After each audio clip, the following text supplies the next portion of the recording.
Hello students, क्या हाल हैं। आज हमारा टॉपिक जो स्टार्ट होने वाला है, जो चैप्टर है वो है इशू ऑफ शेयर्स।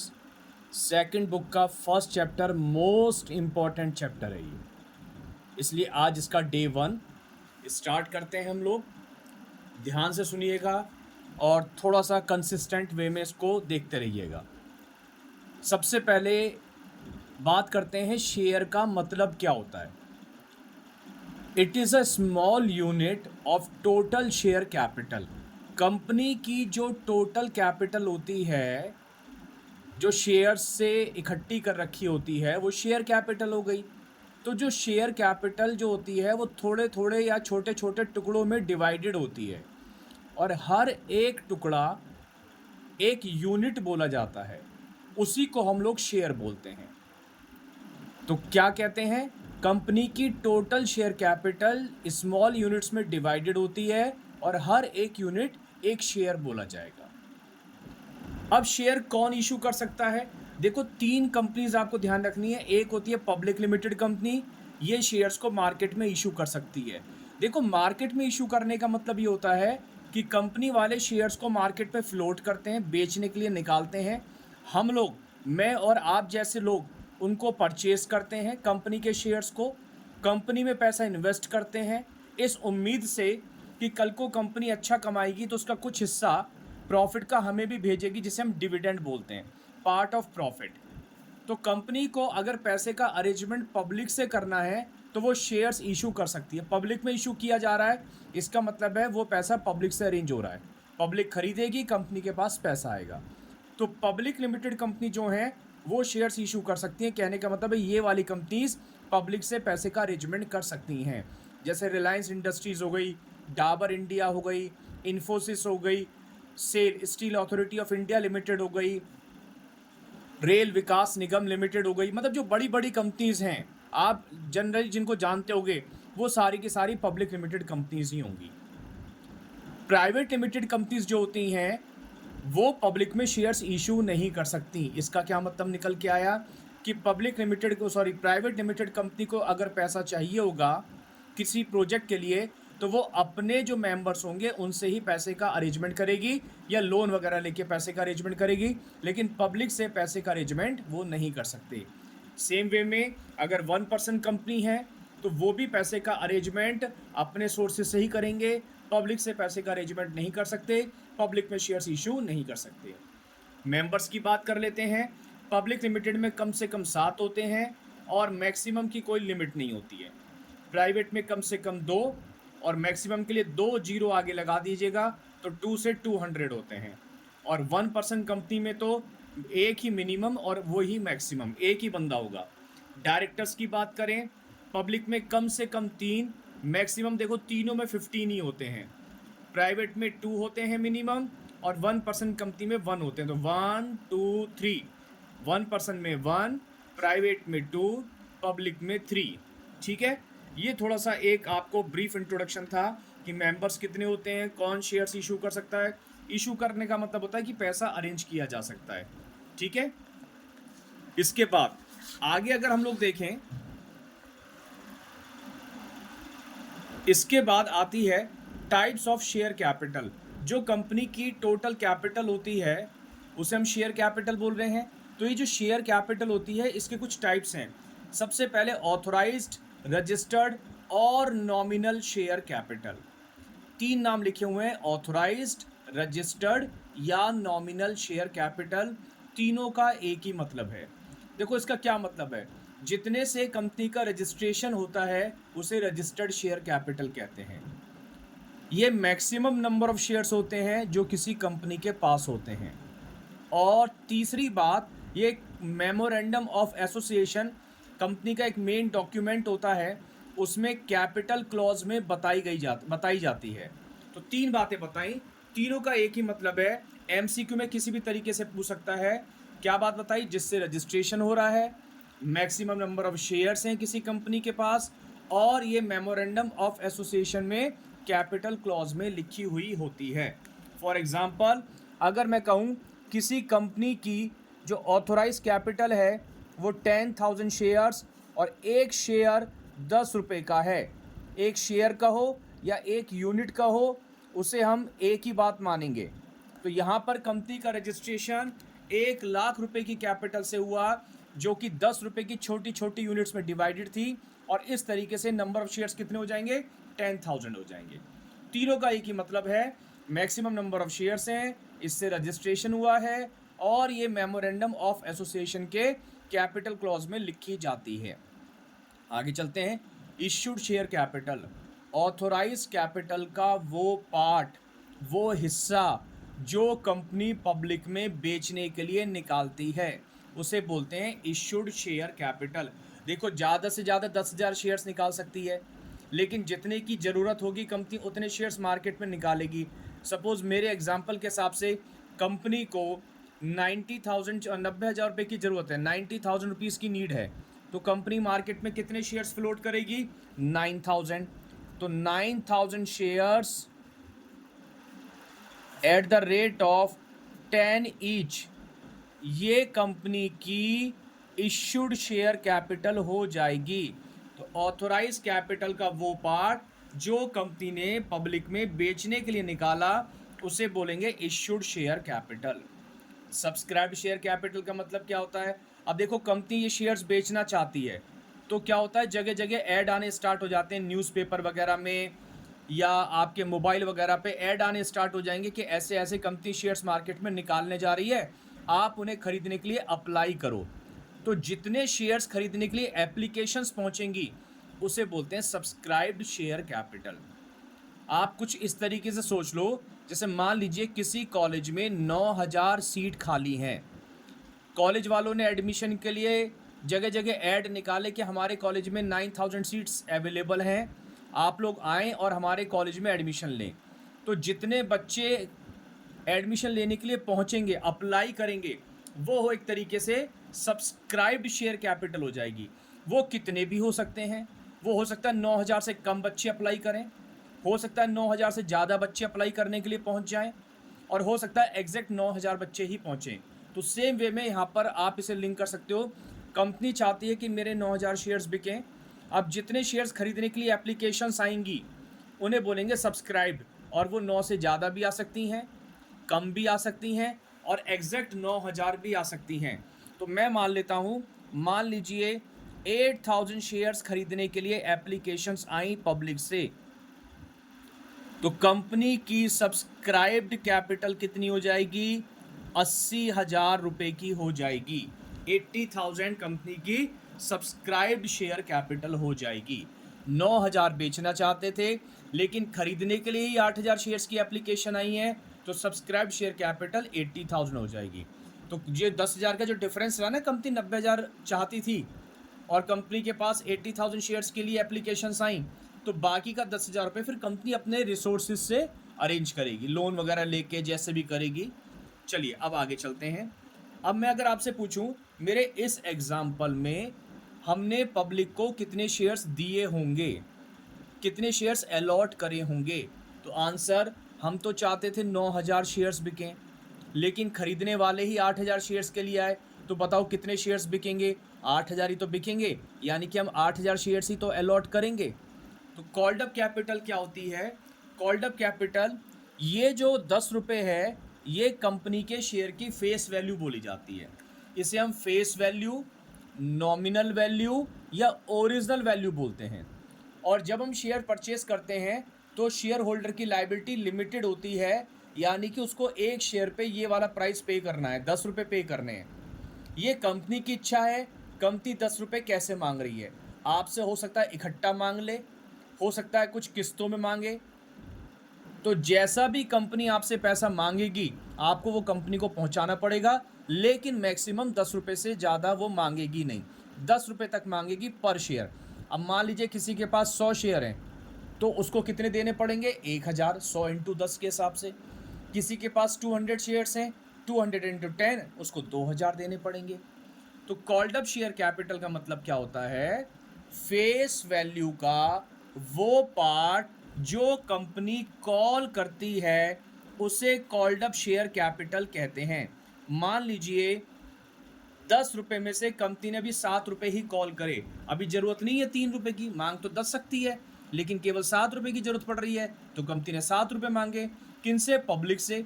पब्लिक के पास कितने शेयर्स हैं? पब्लिक को जो शेयर्स दिए गए थे वो टोटल अब 8,000 शेयर्स दिए गए थे, है या नहीं भाई? हम 9,000 बेचना चाह रहे थे, लेकिन जब डिमांड ही 8,000 की आई, तो इसका मतलब है 8,000 शेयर्स ही तो पब्लिक को अलॉट करे होंगे। तो हमारे शेयर होल्डर्स 8,000 शेयर्स के लिए हैं और एक शेयर पे 7 रुपये मांग रहे हैं। तो बताओ कॉल्ड अप शेयर कैपिटल कितनी हो जाएगी? तो कॉल्ड अप शेयर कैपिटल हो जाएगी हमारी 56,000। तो अब कैसे बोलोगे कॉल्ड अप शेयर कैपिटल का मतलब? फेस वैल्यू का वो पार्ट जितना कंपनी कॉल करती है, मांगती है, उसे हम लोग कॉल्ड अप शेयर कैपिटल बोलते हैं। Part of face value which is called by the company is called up share capital. आगे चलते हैं। Last capital, paid up share capital. अब देखो कंपनी ने मांगे तो है 56,000, 8,000 शेयर्स पे कंपनी 7 रुपये मांग रही है। अब मान लेता हूं इसमें एक शेयर होल्डर था राम। ये जो 8,000 शेयर्स है ना, इसी के अंदर कहीं पर राम भी था और राम के पास 100 शेयर थे। तो राम से कितने पैसे मांगे गए होंगे? 7 रुपये मांगे गए होंगे, यानी कि 700 रुपये मांगे गए होंगे। लेकिन किसी वजह से राम के पास 2 रुपये का अरेंजमेंट नहीं हो पाया। 5 रुपये तो दे दिए, लेकिन 2 रुपये का अरेंजमेंट नहीं हो पाया। कंपनी टोटल कितना मांग रही थी पब्लिक से? 50,000, मतलब 56,000 अपने शेयर होल्डर से। कितने रुपए नहीं मिल पाए? कंपनी को 200 रुपये नहीं मिल पाए राम की वजह से। राम डिफॉल्टर हो गया, तो 56,000 में से 200 नहीं मिल पाए, तो कितने मिल गए? 55,800। इसी को हम बोलते हैं पेड अप शेयर कैपिटल। तो कैसे बोलोगे इसकी डेफिनेशन को? कॉल्ड अप कैपिटल का वो हिस्सा जितना कंपनी को मिल जाता है या पब्लिक पे कर देती है, पेड अप शेयर कैपिटल। और जो पे नहीं कर पाती, यानी कि ये 200 रुपये जो थे राम ने नहीं दिए थे, इसको हम बोलते हैं calls in arrears. Calls in arrears, जो पैसा नहीं मिल पाया। तो paid up share capital part of called up capital which is received by the company or paid by the shareholders is called paid up share capital, and amount which is not received at that time is called calls in arrears। अभी इस बंदे ने नहीं दिए, राम ने अभी नहीं दिए, बाद में दे देगा। ठीक है, बात समझ में आई? तो ये 5 टाइप की शेयर कैपिटल आपको बहुत अच्छे से करके चलनी होगी, ये हमारे क्वेश्चन में आती रहेंगी। और कोई भी कंफ्यूजन होगा एक बार आप वीडियो से दोबारा सुनना, लेकिन अभी हम आगे जैसे जैसे बढ़ते जाएंगे डाउट नाम की चीज शायद नहीं रहेगी। ठीक है, अगर आप ध्यान से सुन रहे हैं। चलिए अब आगे चलते हैं। एक छोटा सा क्वेश्चन मैंने फिर ड्राफ्ट किया है चीजों को समझने के लिए। देखिए, एक्स लिमिटेड की ऑथोराइज्ड शेयर कैपिटल 1 लाख रुपए की है, डिवाइडेड इनटू 10,000 शेयर्स 10 ईच। तो ये तो केवल एक इंफॉर्मेशन है कि हाँ जी इस कंपनी का रजिस्ट्रेशन 1 लाख रुपए से हुआ होगा, मैक्सिमम नंबर ऑफ शेयर्स हैं कितने? 10,000 हैं, और ये मेमोरेंडम ऑफ एसोसिएशन में लिखी हुई होगी, और ये शेयर की फेस वैल्यू है 10 रुपये। तो ये तो कुछ इन्फॉर्मेशन है, फिलहाल अभी इसका क्वेश्चन में कोई काम नहीं आना। आगे, company issued 8,000 shares for public subscription. Company ने 8,000 शेयर्स पब्लिक में बेचने के लिए निकाले। Amount payable as under. अब देखो 10 रुपये थे ना, कंपनी कैसे पैसा मांग रही है? कंपनी के ऊपर होता है इकट्ठा मांगे या इंस्टॉलमेंट में मांगे। तो देखो हमारे क्वेश्चन में 4 इंस्टॉलमेंट है, 1 2 3 4। इन चारों का टोटल करो तो 10 रुपये आ रहा होगा। 2 और 3 5 और 2 7 और 3 10 आ गया ना। तो ये इंस्टॉलमेंट है, 4 इंस्टॉलमेंट है। डिपेंड करेगा कंपनी कैसे मांग रही है, कभी कभार इकट्ठा मांगेगी, कभी 2 से काम चला लेगी, कभी 3 इंस्टॉलमेंट से काम चलाएगी, या जैसे मैंने दे रखा है 4 से चलाएगी। वो डिपेंड करेगा, क्वेश्चन में आता रहेगा। अब इसमें समझने वाली बात यह है, पहली इंस्टॉलमेंट को एप्लीकेशन बोलेंगे, दूसरे वाली को अलॉटमेंट बोलेंगे, और उसके बाद कॉल से स्टार्ट हो जाएंगी। First call, second call, final call, इस तरीके से जितनी कॉल होंगी। वैसे जनरली 4 इंस्टॉलमेंट तक काम हो जाता है, फिर भी दे रखा होगा तो उसके अकॉर्डिंग करेंगे। बस पहली 2 इंस्टॉलमेंट का नाम याद रखोगे, एप्लीकेशन, अलॉटमेंट, उसके बाद कॉल से तो ही है। फर्स्ट कॉल, और जैसे मेरी ये लास्ट थी तो मैंने उसको फाइनल कॉल बोल दिया। आगे Manish who holding 200 shares fail to pay final call, वो कह रहा है इसकी एंट्रीज पास करनी है। मनीष के पास 200 शेयर्स थे और उसने फाइनल कॉल का पैसा नहीं दिया। अभी हम जब बात कर रहे थे, जब कोई बंदा पैसे नहीं देता, डिफॉल्टर हो जाता है, उस मनी को क्या बोलते हैं? Calls in arrears. चलिए अब समझते हैं, ध्यान से समझिएगा जरा ये क्वेश्चन। देखो, जब कोई पब्लिक मेंबर जब कोई आउटसाइडर इस कंपनी के शेयर्स खरीदना चाहेगा तो क्या करेगा? वो एक फॉर्म भरेगा, एक फॉर्म आएगा, उस फॉर्म को उसको फिल करना पड़ेगा। जैसे हम बैंक में जाते हैं तो बैंक का फॉर्म फिल करना पड़ता है, कॉलेज में एडमिशन लेते हैं तो कॉलेज का फॉर्म फिल करना पड़ता है। ऐसी शेयर्स लोगे तो शेयर्स का एक फॉर्म फिल करना पड़ेगा आपको, उसमें आपकी जर्नल इन्फॉर्मेशंस आ जाएंगी, प्लस एक कॉलम होगा आप कितने शेयर्स खरीदना चाहते हो। मान लो आपने फिल करा कि हम 1000 शेयर्स खरीदना चाहते हैं, तो 2 रुपये आपको एप्लीकेशन पे देने पड़ेंगे। यानी कि जब आप अप्लाई कर रहे हो शेयर्स लेने के लिए तो आपको पर शेयर 2 रुपये देने पड़ेंगे। अगर आप 1000 मांगते हो तो 2000 देने पड़ेंगे, 500 मांगते हो तो 500 इंटू 2 आपको 1000 कंपनी के अकाउंट में डिपॉजिट करना पड़ेगा। इससे कंपनी का बैंक बैलेंस क्या होगा? इंक्रीज। और जब कंपनी का बैंक बैलेंस इंक्रीज होता है तो बैंक को हम डेबिट करते हैं। अच्छा, जर्नल के कॉलम तो पता है ना, पहला कॉलम डेट, फिर पर्टिकुलर्स, LF डेबिट अमाउंट और क्रेडिट अमाउंट। ठीक है, ध्यान रखिएगा। तो मैं आपसे बात कर रहा था, जब आप अप्लाई करोगे तो आपको क्या करना पड़ेगा? 2 रुपये पर शेयर के हिसाब से जितनी अप्लाई कर रहे हो कंपनी के बैंक में डिपॉजिट करना पड़ेगा। बैंक बैलेंस इंक्रीज, और जब बैंक बैलेंस इंक्रीज होता है तो बैंक को डेबिट किया जाता है। 2, देने वाले कौन है? देने वाले पब्लिक है, पब्लिक दे रही है पैसा, यानी कि पब्लिक से पैसा एडवांस आ गया है ना, एक तरीके से पब्लिक पैसा दे रही है, पब्लिक ने एडवांस दे दिया है, कंपनी के पास पब्लिक का पैसा है, तो कंपनी के लिए लायबिलिटी है। और लायबिलिटी को क्या करते हैं? क्रेडिट करते हैं। लायबिलिटी को क्रेडिट करेंगे किस नाम से? यहाँ पर जिस इंस्टॉलमेंट का पैसा आएगा पब्लिक का नाम उसी इंस्टॉलमेंट पे रख देंगे। तो एप्लीकेशन पे आ रहा है तो यहाँ पर हमने पब्लिक का नाम क्या रख दिया? Share application account. अगर शेयर एप्लीकेशन के पीछे ढूंढने की कोशिश करोगे क्या नाम लिखा है, तो अगर मैं इसको हटाऊं तो इसके पीछे नाम आएगा पब्लिक, तो ये पब्लिक को रिप्रेजेंट कर रहा है शेयर एप्लीकेशन अकाउंट। तो कितनी एप्लीकेशन का पैसा आया? हमारे इस क्वेश्चन में 8000 शेयर्स बेचना चाह रही थी कंपनी, कुछ नहीं बता रखा, तो हम मानेंगे कि 8000 शेयर्स खरीदने के लिए ही एप्लीकेशंस आई होंगी। तो 8000 इंटू 2, कंपनी के अकाउंट में 16000 रुपये आए और कंपनी की लायबिलिटी 16000 रुपये से बढ़ गई क्योंकि ये पैसा पब्लिक का आया है। ठीक, बीइंग एप्लीकेशन मनी रिसीव्ड। और ये ध्यान रखिएगा, ये वाली एंट्री जो आप बनाओगे फॉर एप्लीकेशन रिसीव्ड, जितनी एप्लीकेशंस आ रही होगी आप ये वाली एंट्री उतने से बनाओगे। पहली एंट्री किस बात की थी? ये शेयर्स अप्लाई करने की थी, पब्लिक ने शेयर्स अप्लाई करे हैं तो कंपनी के पास एप्लीकेशन का पैसा आया, पब्लिक कह रही है लाओ जी हमें अपनी कंपनी के शेयर्स दे दो। ये एंट्री उस बात की है। अब आगे क्या होगा? यहाँ पर कंपनी के पास एप्लीकेशन का ढेर लगा पड़ा है, अब कंपनी क्या कर रही है? लोगों को शेयर्स बांटना स्टार्ट कर रही है, तो उसको बोलते हैं शेयर्स को अलॉट करना। तो कंपनी अब शेयर्स अलॉट करेगी, तो जब कंपनी शेयर्स अलॉट करेगी तो क्या एंट्री बनाएगी? जब कंपनी शेयर्स अलॉट करेगी तो ये जो एप्लीकेशन का पैसा था, ये वाला जो एप्लीकेशन का पैसा था, जब कंपनी शेयर्स अलॉट करेगी यानी कि कंपनी अपने मेंबर्स बनाएगी, जैसी मेंबर बनाएगी कंपनी के शेयर होल्डर्स बन जाएंगे, तो वो कंपनी की कैपिटल को इंक्रीज कर देंगे। देखो अभी तक ये थे पब्लिक, बाहर वालों का पैसा था, अब जैसे ये बाहर वाले कंपनी के ओनर्स बन जाएंगे, शेयर होल्डर्स बन जाएंगे, तो ये वाला पैसा कंपनी की कैपिटल में कन्वर्ट हो जाएगा, है कि नहीं? एक तरीके से ये पैसा मालिकों ने इन्वेस्ट कर दिया, अभी ये मालिक नहीं है, अभी ये बाहर वाले हैं। जब इनको ये शेयर्स अलॉट हो जाएंगे तो फिर क्या होंगे? ये कंपनी के मेंबर बन जाएंगे, शेयर होल्डर्स बन जाएंगे।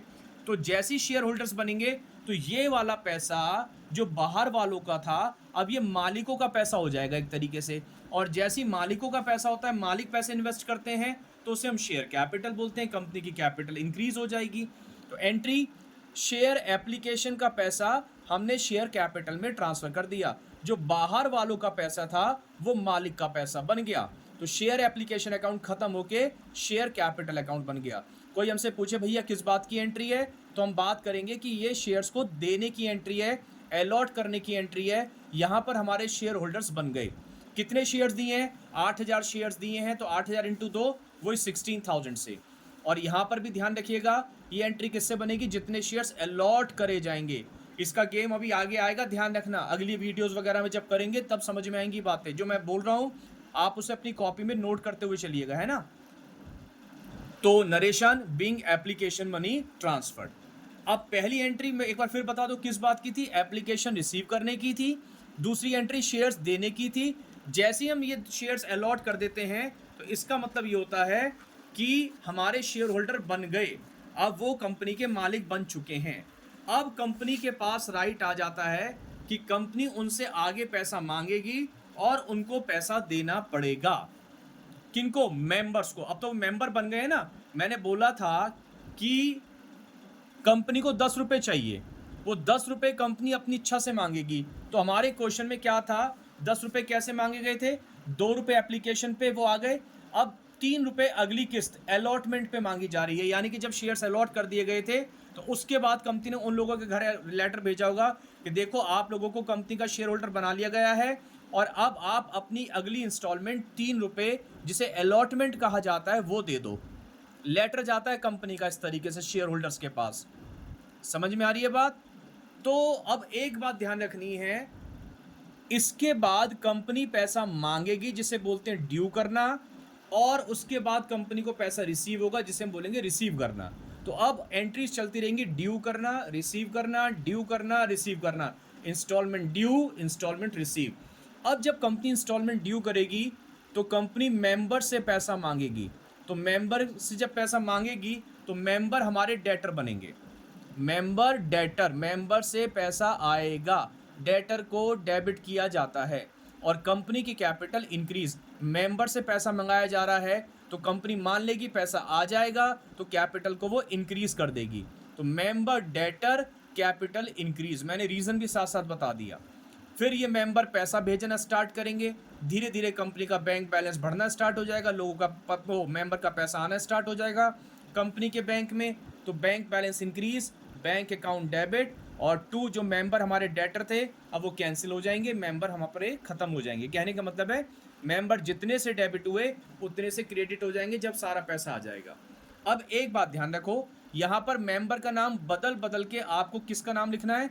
इंस्टॉलमेंट का नाम लिखना है। जैसे मान लीजिए मैंने बोला अलॉटमेंट वाली इंस्टॉलमेंट ड्यू करवाओ, तो मेंबर का नाम अलॉटमेंट रख देना, यानी कि share allotment account debit to share capital. मैंने बोला अलॉटमेंट का पैसा रिसीव करवाओ, bank account debit to share allotment. मैंने बोला फर्स्ट कॉल का पैसा ड्यू करवाओ, इंस्टॉलमेंट है ना फर्स्ट कॉल, तो share first call account debit to share capital.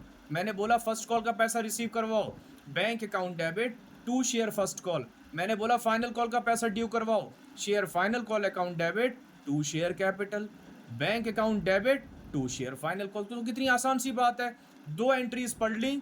उसके बाद तो क्या करना है, मेंबर का नाम बदल बदल के इंस्टॉलमेंट का नाम रखना है।